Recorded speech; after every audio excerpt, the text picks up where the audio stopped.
Hi everybody, I'm Kimberly Edwards from cookingwithkimberly.com, and tonight I'm going to show you how to make chicken meatballs. I mean, you could use this recipe to make any meatball really. I just happen to have extra lean ground chicken tonight.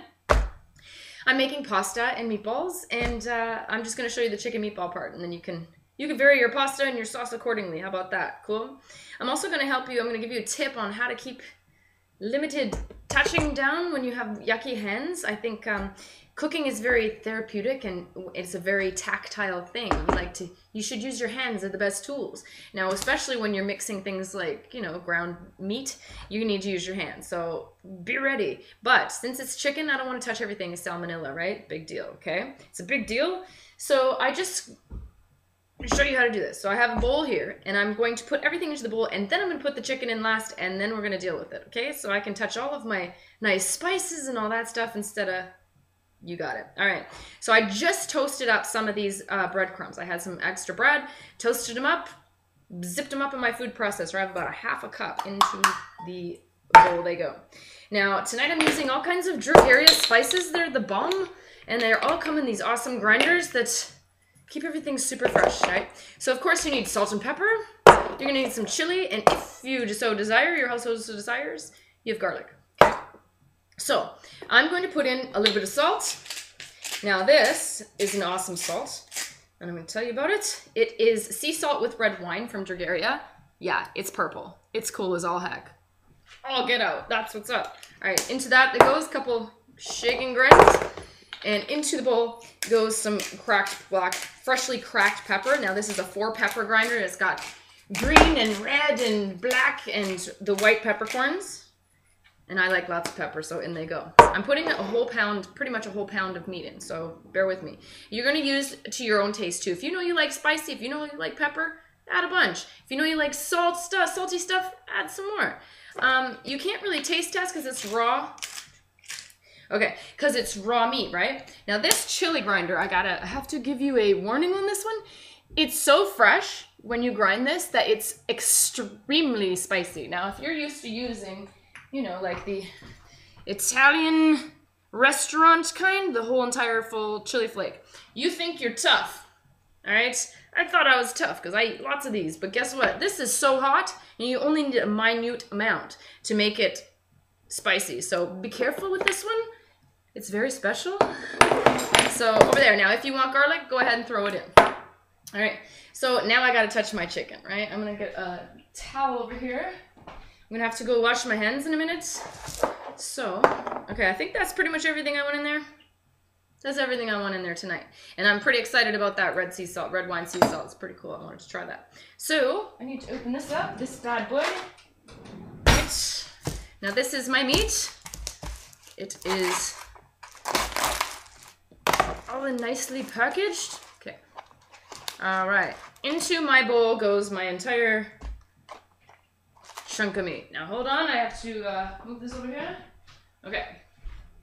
So now I'm just going to work this through, okay? Now, you can add an egg to this if you want to, but if you add an egg to this, it's going to help bind it, true, but it's going to bind anyway. Meat binds to meat. Protein binds to protein. It likes that.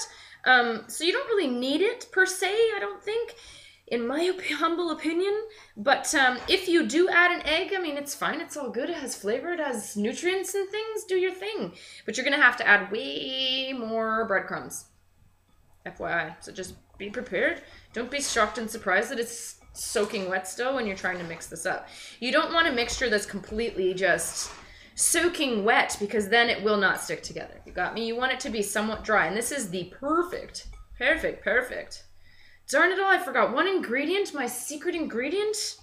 Goodness gracious, now I gotta wash my hands. Sit tight, hold on. Now, I have a secret ingredient that's, be careful, use it for good, not evil. This is a great tip to keep your ground meat moist. When you are grilling it or doing this kind of stuff, you want to keep it moist. This is my trick. Hold on. All right. My trick is butter. It's butter. This is lean chicken. Yeah, I know. We're trying to be lean and stuff, and that's all fine and dandy, but we also want it to be flavorful. Because guess what? If it's not flavorful, then you're not going to be satisfied, and you're going to be craving all kinds of stuff, and then you're going to eat junk. Okay, so make it flavorful in the first place so you don't have to deal with that nonsense. And 2 hours later, you're like, not satisfied and I want something else. So into this, I'm going to put about 1 tablespoon, I would say, of butter in this instance, okay?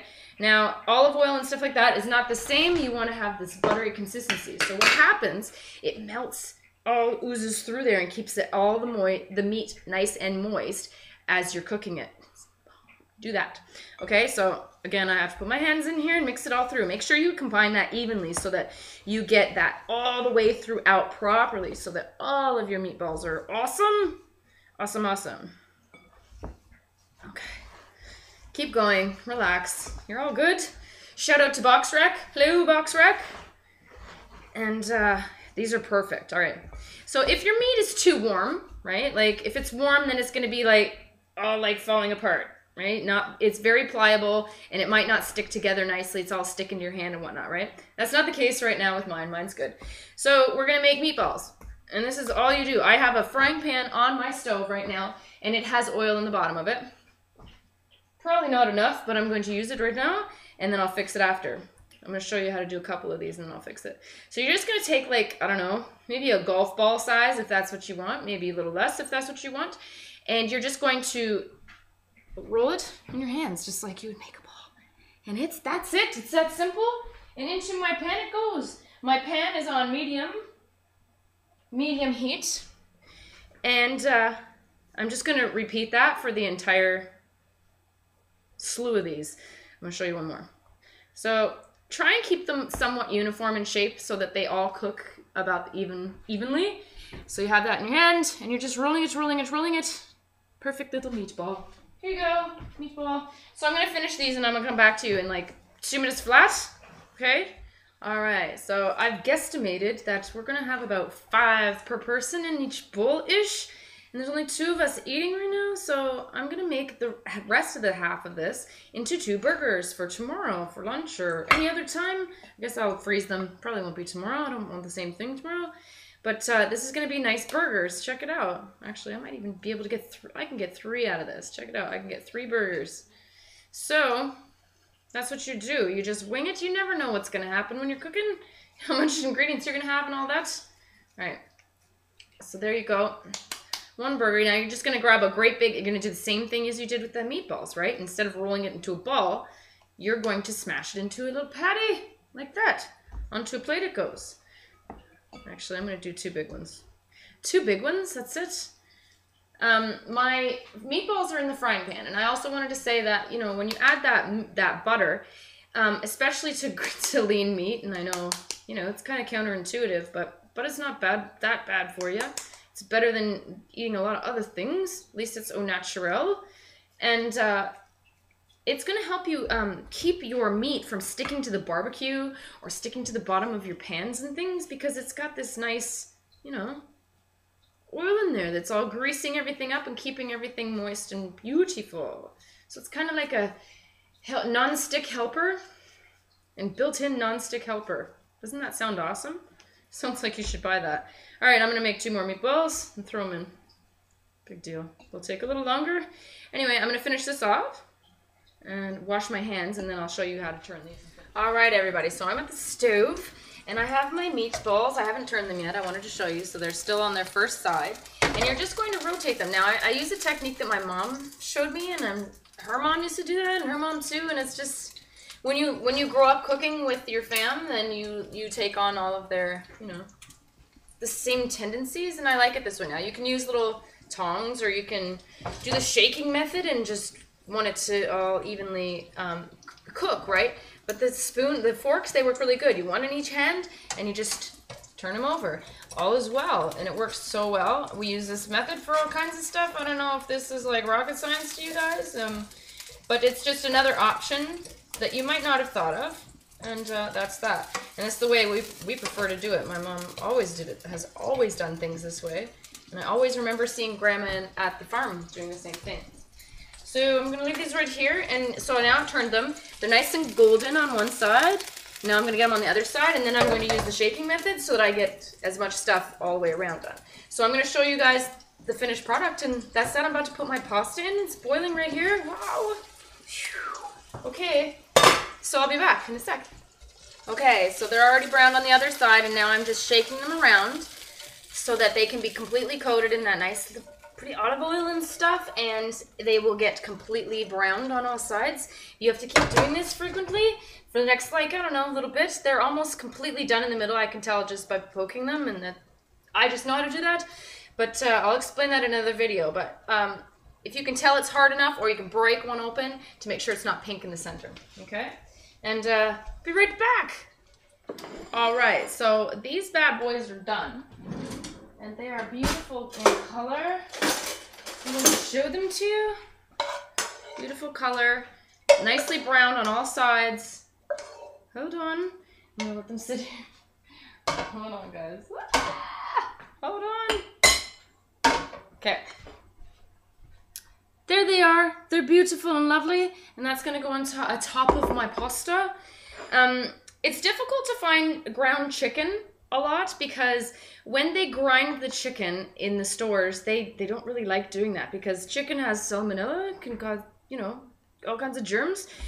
And they don't like doing that because then they got to clean the grinder out before they try and do the ground beef or the ground pork or ground veal, and it's a real pain for them.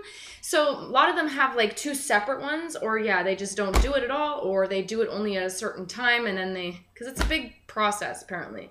So if you can find ground chicken, good job. Make sure you scoop some up and put it in the freezer so that you're ready to have it all the time. Available. Also, these bad boys, these spices that I was showing you, the drogerias, you can find those online. I mean, I think there's a couple of them possibly out there, but in the store, but this is where I got them on at Qualifirst Foods, qualifirst.com online. They're your one-stop shop for like imported stuff. It's amazing. They have fabulous stuff, really great prices, and it makes a huge difference in your food. Seriously. I know it sounds like, yeah, it's just salt, it's just pepper, but it really does. It has such... They have such bright flavors. I have a whole bunch of their salts and things like that. I have my drawers open and things. And that's it. That's all. Like, hold on. Let me taste it. Perfectly done. All the way through. That's going to be nice. I'm not mad at that. I'm about to finish my sauce. My pasta is probably done. Better check it. Let me check and see my pasta's done. I want it al dente, and it is. It's perfectly done right now. So I've got to go. That's my cue. Time to go. Make sure you follow me on Twitter at Cooking with Kim E with a capital E. I hope you like the Facebook fan page at facebook.com/cookingwithkimberly. My shows are on youtube.com/cookingwithkimberly, and the site is cookingwithkimberly.com. Shout out to BoxRec. You're the bomb. Also, that's how to make chicken meatballs, or any meatballs. That's it, that's all. Be a champion in your kitchen. Eat deliciously. Bye.